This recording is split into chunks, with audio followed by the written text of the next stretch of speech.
साथियों नमस्कार। मैं राजेंद्र पाल, महासचिव front against NPS in railway, additional general secretary Indian railway employees federation.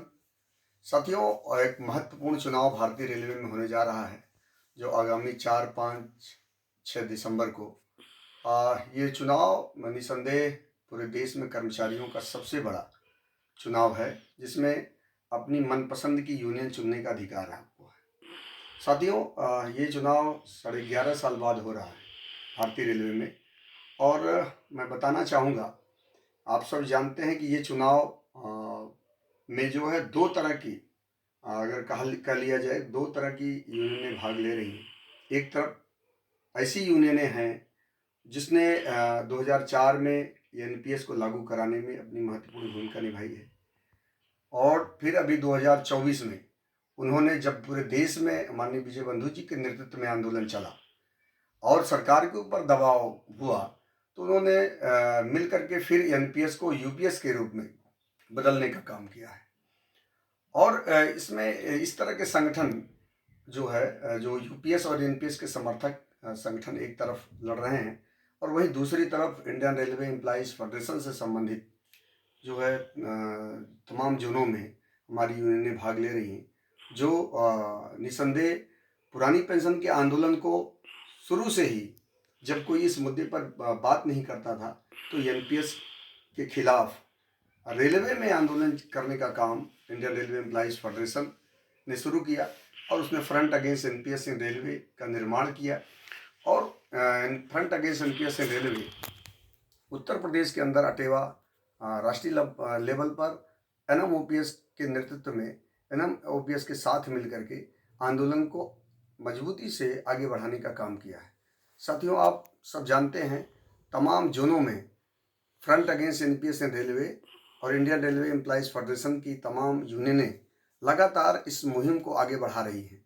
आप सब जानते हैं, कभी जो पिछला 1 अक्टूबर को ऐतिहासिक रैली रामलीला मैदान में हुई, उसमें इंडियन रेलवे एम्प्लॉइज फेडरेशन की तरफ से तमाम जो इससे संबंधित यूनियनें हैं और तमाम कैडरिकल संगठनों ने भाग लिया था और उसमें महत्वपूर्ण भूमिका निभाई थी।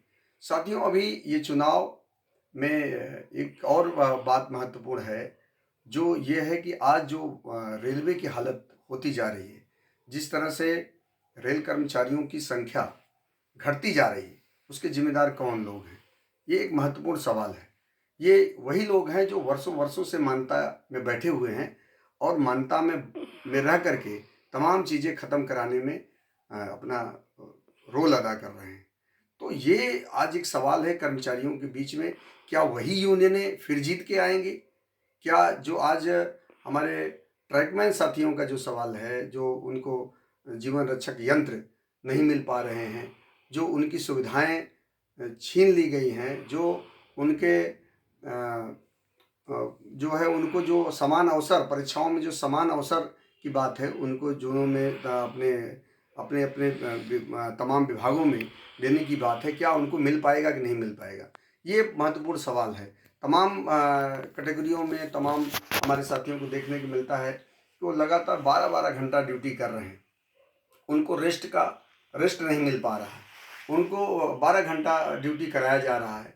तमाम हमारे आज लोको रनिंग स्टाफ के साथी हैं, उनको जो है एक्स्ट्रा काम कराया जा रहा है, उनके ऊपर वर्कलोड डाला जा रहा है, उनके पास छुट्टी का अभाव है।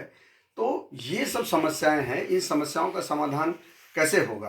क्या ये जो वर्तमान चुनाव है, ये चुनाव में वही यूनियनें चुन के आएंगी या कोई बड़ा परिवर्तन होने जा रहा है? साथियों, मैं जितना देख पाया हूँ, भारतीय रेलवे के तमाम जोनों में मुझे जाने का अवसर मिला है, तो मैं देख पा रहा हूँ कि इस बार कर्मचारी पूरी तरह से बदलाव के मूड में है। और ये सवाल है कि कर्मचारी सामने तो नहीं आना चाहते हैं। तमाम लोगों से मेरी बातचीत हुई, उन्होंने कहा कि हम लोग अंदर रह करके ही हम लोग क्योंकि ये गुप्त मतदान है, हम लोग शांतिपूर्वक रह करके इस चुनाव में हम इंडियन रेलवे एम्प्लॉइज फेडरेशन से संबंधित यूनियनों को मदद पहुंचाने का काम करें।